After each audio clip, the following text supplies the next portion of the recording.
JOJOLands is now 2 years old. With 23 chapters. During that time, it's slowly been ramping up. We're finally starting to get into kind of at least one of the main acts. But our question for today's video is, has it lived up to the hype? How does it compare to the other JoJo parts? Is the juice worth the squeeze?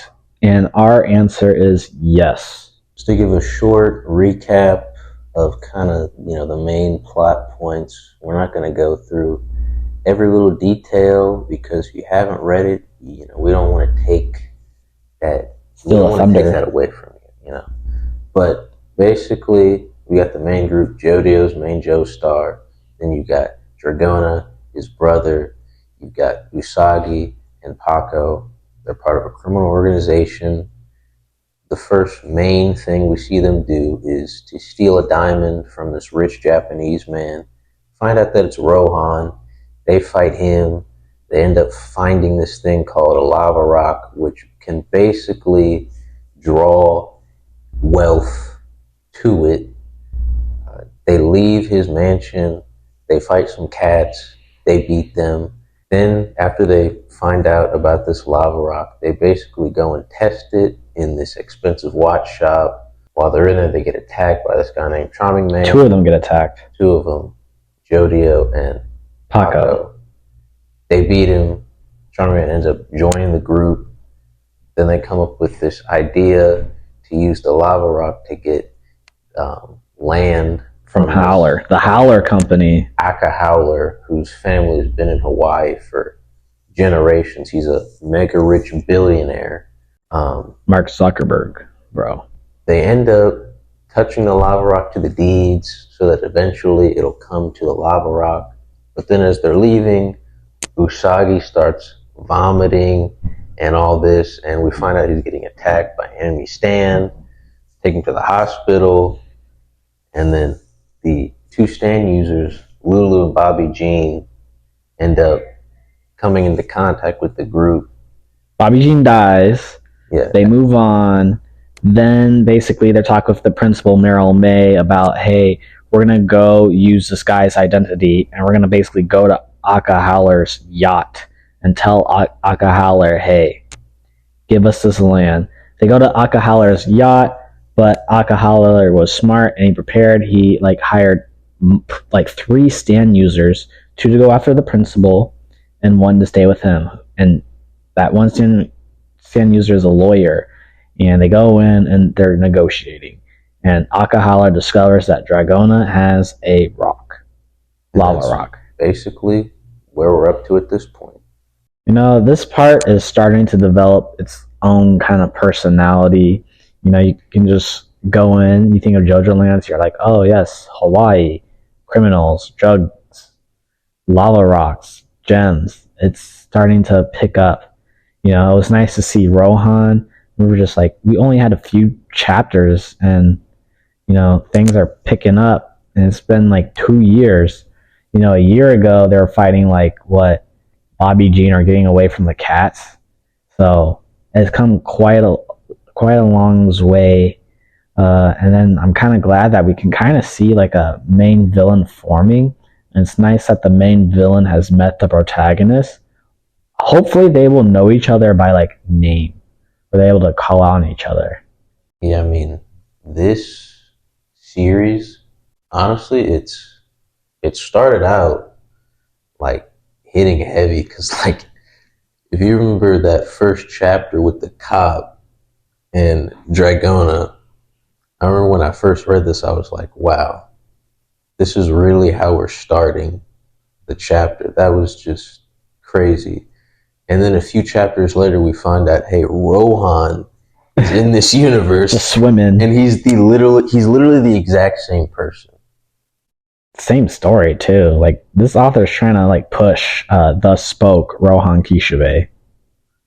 Yeah, so it started off, it kind of started off fast, and then it kind of got a little slower. Things were developing, but basically ever since the hospital and the whole Bobby G and Lulu fight, it's been just ramping up. Like nothing's confirmed, but I mean, after the last chapter, we're pretty much convinced Howler is the main villain. It's like he learned his mistake from like Toru. Yeah, I mean, yeah, Toru was just Terry introduced him. There's barely any story left, and he's just bad. But it's a little weird. We got the main Joestar and the probable final villain meeting 23 chapters in. Probably about to fight too. So like, We don't know what his stand ability is, but I wonder how long it took us to be introduced to like Funny Valentine's Stan, or even the world. Right, the world was like towards the end. right. I mean, we gotta see, like, if they pull out their stands, Howler's probably gonna pull out his stand. But honestly, I'm just wondering, I mean, it should probably be like a really strong stand, but the thing about this chapter, so far it has like the weakest stands Or you mean part? apart. This part has like the weakest stands we've probably seen so far. Like, basically, the only people who have like strong stands in the main group. And we mean strong enough to join the mafioso in part 5. Yeah, like they can actually like fight. Like Paco's stand, Dragona's stand, like Dude, literally Rohan beat them up. Rohan. Rohan like basically soloed the entire cast. If it wasn't for Jodio, Like Jodio actually has a stand that he could join the mafioso in part 5. like, Passione. I understand like the way these stands are, and what's the dude's name? The Joe Bro from Part 8, who has the doggy style stand. Like he seems like he'd be a perfect fit for this group with how weak the stands are. Not gonna lie. Yeah, like literally Charlie Man when he joined, it was nice seeing like, oh, here's actually a strong, threatening stand. Bobby Jean, it's like, dude, that's just a gun. Come on. But Bags Grooves, Lulu's stand, that stand was pretty Lulu's intense. stand is strong. And the cat stance is pretty strong too. But it looks like the guy with the balloon inflating stand that's like attacking Meryl May. I forgot his name, but he seems strong. Yeah. So we will see. Yeah, I mean, so obviously we had high expectations with Part 9 after Part 7, Part 8, you know, very good parts. Part 7 is like the best part in all of JoJo. Honestly, at first I was kind of like, it's okay, but now it's getting like really good and, It's picking up. shameless plug, if you haven't seen our ranking JoJo parts video, Oh yeah. you should check it out. Spoiler, this is above part 1. Yeah. It's pretty obvious, like eventually it'll be above part 1, but it has enough substance to it to officially be better than part 1. Yeah, it doesn't have enough for us to say like, the other parts, is it better? Can't really compare to that yet, but part 1 only has 44 chapters, so we're already a little more than halfway through, so I think we can comfortably say, yeah, we take part 9 over part 1. No diss to part 1 though. And it is interesting. This is like the first JoJo with like a sibling at home. Like it's not like they're separated by like countries or continents. It is like a legitimate at home relative. We also see, I guess, Joe Dio, Joe from JoJo and Dio. I remember seeing that. I was like, what? That's his I guess name? he's supposed to be kind of like the Giorno of the Part 7 universe. They're around the same age, and they're both kind of like involved with crime. Yeah, and Joe But he is a is kind sociopath. of he's kind of, I don't want to say he's like a psychopath or anything, but he's kind of a... Well, he's like antisocial. Yeah. I mean, he seems like a decent JoJo so far, but it's a little early to tell. Yeah, he does have a very distinguishing JoJo-esque look about him. Yeah. Oh, he is... I wouldn't say he's like one of the more virtuous JoJos. Like he might, in terms of like honor ranking, be the lowest. Just a thug, man. Because at least Giorno, he was like, he wanted to be in the mob, but he didn't want to sell drugs to kids or anything. Like, he just wanted to take it over the mob because they sold drugs. But he doesn't really have any honor. He just only is like, I want to protect my brother. That's it. Oh, did he like? He did some crazy stuff to those. He burned a bus. Yeah, he burned an entire bus because they were being mean to his brother. This dude, he's probably already the least honorable of all the JoJos because he doesn't have any Jonathan in him. Oh yeah, yeah, right. So I think we got to talk about like Dragona. I mean, one, I think it's unique. Is this the first like Joestar or one of the?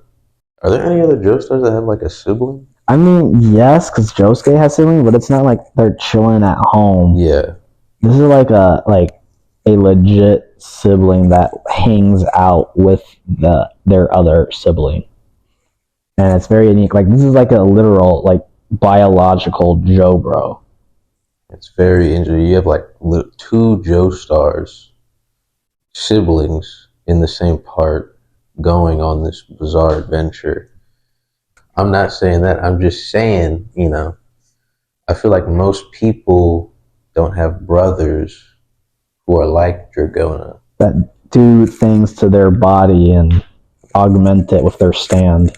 But I mean, I guess, no Joestar is normal, so. But, I was They're bizarre. Surprised. They're all bizarre. I'm not saying Dragona's not normal, okay? Don't take that out of context. I was surprised at that. I'm not going to lie. I thought it was just a straight up woman at first. Same, like the cover art. I was like, oh, that's But like, explain to me how someone who, I mean, I get they live in Hawaii, but why is Dragona tan?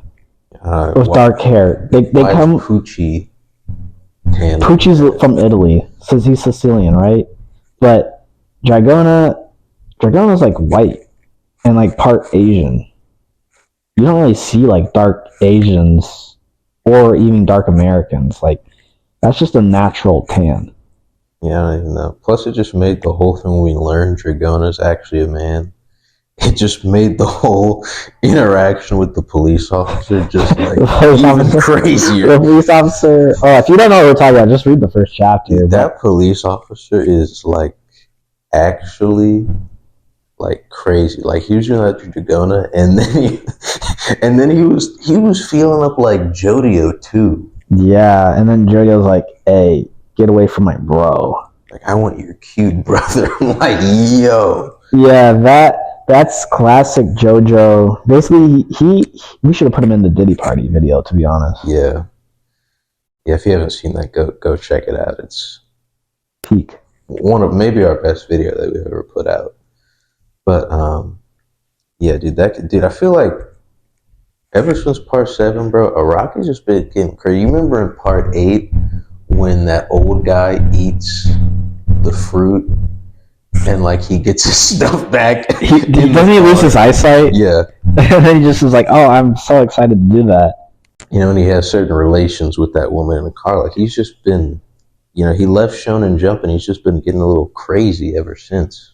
Yeah, that's something. But I'm very glad about this part. Like it's picking up main villain. The more villains are being introduced, and let's be honest, I think JoJo gets interesting based on how well the villains are like executed. Yeah. And we can see 3 villains like lined up. So, take out the 3 villains. Who's gonna replace them? Who knows?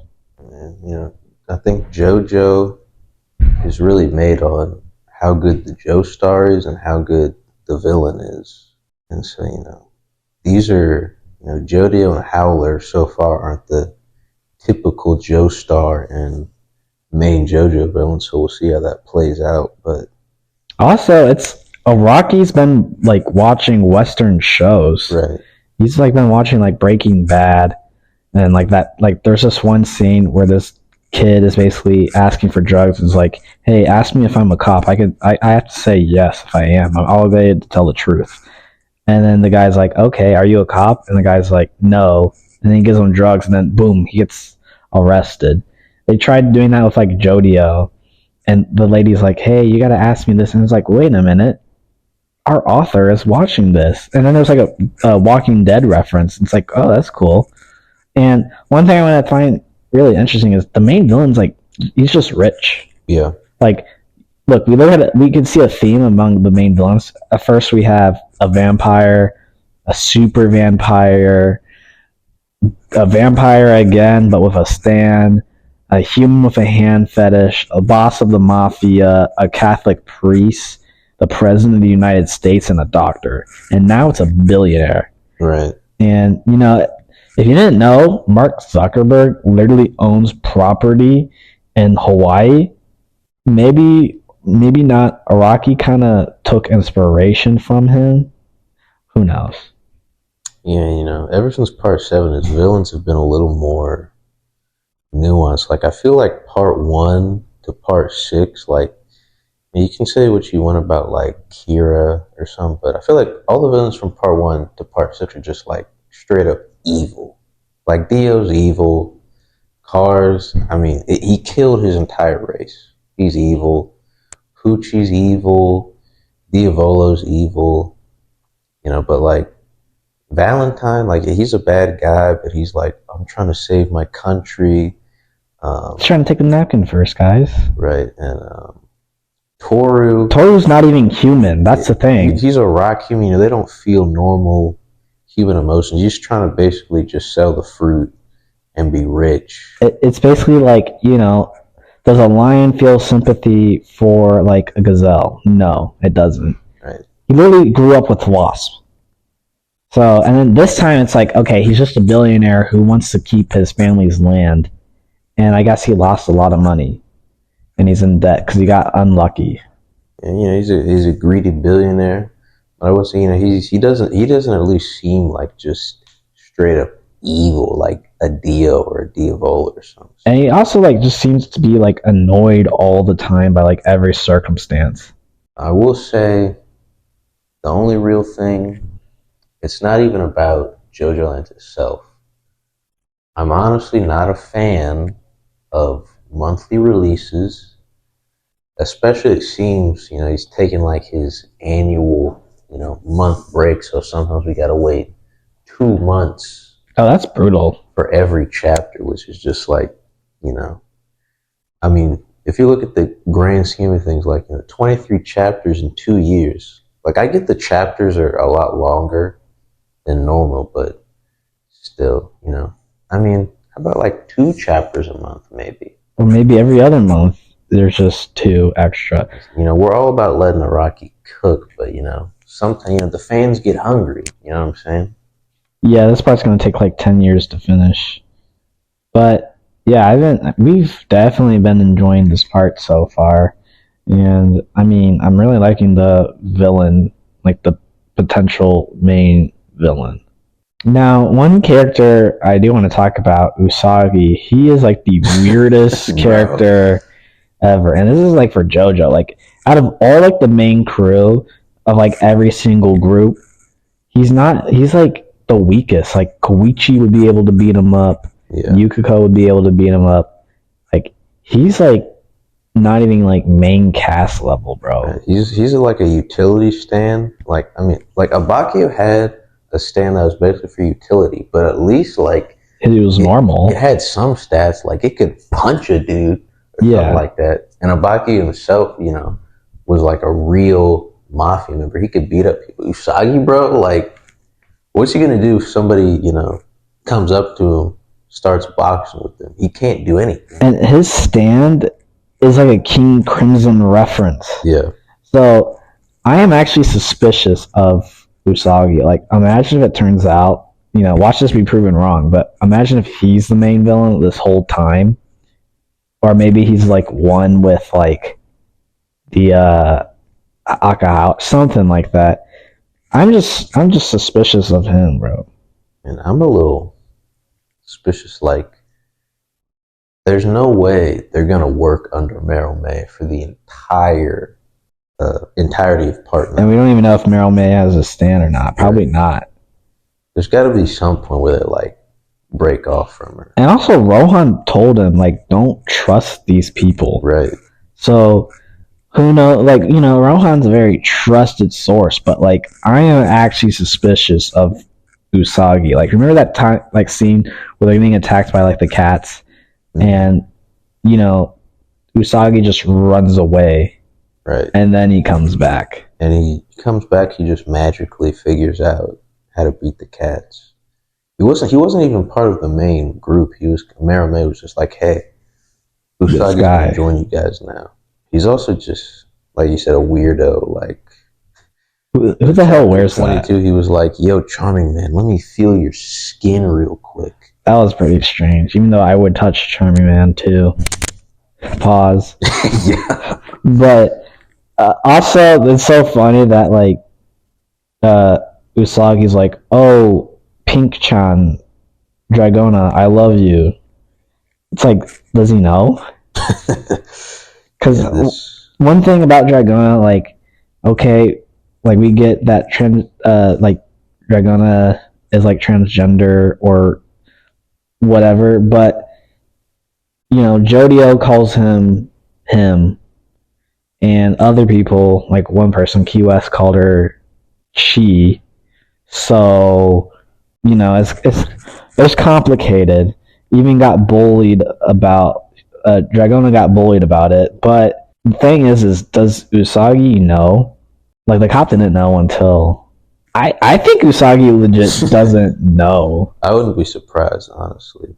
I feel like that's gonna be playing a joke, but like Usagi literally told like Dragona, "Oh, I love you," and so I don't know if this is like his Doppio form or something like that, because King Crimson reference, but it's like, dude, you cannot be acting like that, and you have a weak ass stand. Like, bro, sit down. Araki makes it a theme for all the stands of the main villains to be. I know part 1 through 6 was like time, and now it's kind of like luck. Yeah, it's like fortune. Forces are like, you know. I mean, I guess Valentine, he could like go to different parallel universes, but the ultimate form of his stand was like it, you know, it was just luck. He redirected all bad fortune, and then what? Toru stand. The flow of calamity reaches you if you pursue him. I don't know what Howler stand. It's probably something with like fortune or him getting lucky, but we saw his stand. It's just, it wasn't a good viewing because the stand was just like crawling on the floor. Yeah. And oh, that reminds me. So ever since part 7 and part 8 had stands that evolved, you know, we had Tusk Act 1 through 4, and then we had Soft and Wet Go Beyond. I'm just going to be honest, dude. I don't know how Jodio's stand is going to evolve. Like it just rains down in a circle. I mean, there was this one time where he adjusted his stand to just like flick the water upwards, but if it just stands above, that's it. It's like, okay, what can you really do? And who knows? We'll just have to wait to see. I do want to see like his stand in like action with like more battles, but if it's just, you know, it just rains on you and you melt, like, I don't know. He has the weirdest stand out of all like the JoJos. Like, besides Joseph, because Joseph doesn't really count because, you know, he wasn't the main JoJo for his part when he got his stand. But like every other JoJo has a humanoid punching stand. I mean, Johnny at first was like, wait, this is his stand? And then it's like, oh, Tusk Act 4, okay. And then like, you know, Soft and Wet is like, okay, that's like back again to like the same format. But then this stand, it has no feet, no hands. It's just walking on pegs, and it just rains. Is it gonna evolve into like a sprinkler so that it can just shoot out its water? You know, enemies far away. I don't know, but we haven't even seen a single. Well, I guess we have, but like we haven't seen like a true humanoid stand. Yeah. So who knows? Humanoid, they've just been like tiny little things, which I don't know if that really counts. Taco doesn't really have a stand. It's just his skin. Yeah. It's like Yukiko, her hair, his skin. I've also noticed the Part 7 universe, Araki's really focused on just certain objects. Like Part 7, it was like the corpse parts, the holy saint parts. Part 8 was the, I'm going to say it bad, the Rokakaka fruit. And then this is all about the lava rock. So it's kind of interesting. I mean, I guess like the Part 6 universe, I guess you could kind of say it was focused around stand arrows and stuff, but I feel like Part 7, 8, and 9 is really just like, this is the main object that the story is going to involve. It's like the world that they live in. There are certain things that are just like supernatural. Right. And basically when people interact with them, things happen. And like, you know, they have like devil palms and stuff like that in their universe, wall eyes. Mm-hmm. We haven't seen any, like, I guess the lava slopes, or whatever they're called. I wonder if it's, because I know Part 8 and 7 were kind of connected with like the coolant exchange and everything kind of going into the fruit. I wonder if Part 9 will be connected anyway to any of that sort of stuff. But yeah, we'll just have to wait and see. But, you know, after 2 years of this part, it's finally became its own thing. We finally have our main crew, like that's established. We kind of have an idea of like the villain group or organization opposing force established. We have like a set background. It's just like in Hawaii. And yeah, it's pretty good. it's hard to make predictions for JoJo, but like I'm gonna guess like this part's probably, I don't, 10 years. I don't know if it'll take 10 years, but it's gonna take a long time for Part 9 to finish. I know Part 7, Part 8. It's like he just takes like longer. Well, it took decades. I know, but you know, hopefully, because he started Part 7, Part 9 pretty quick after Part 8, so maybe he's, you know, trying to get a jump on things. Listen, they're gonna find the One Piece before this chapter, before this part ends. They will find the One Piece before this part ends. The Dragon Ball Super anime is gonna continue before this part ends, bro. Bleach's Hell arc is gonna come back before this. Boruto might end before Part 9 ends. Like, guys, it's gonna be a long ride. Like, bro, a lot of you now, you know, you're probably high school to 24, college age, like, post-grad, first job. Like, guys, you are all gonna be, all of you are gonna be grown adults. Like, half of you are probably gonna be like married, graduated, kids, jobs, all that sort of thing when this chapter ends. So, you know, just be ready for that.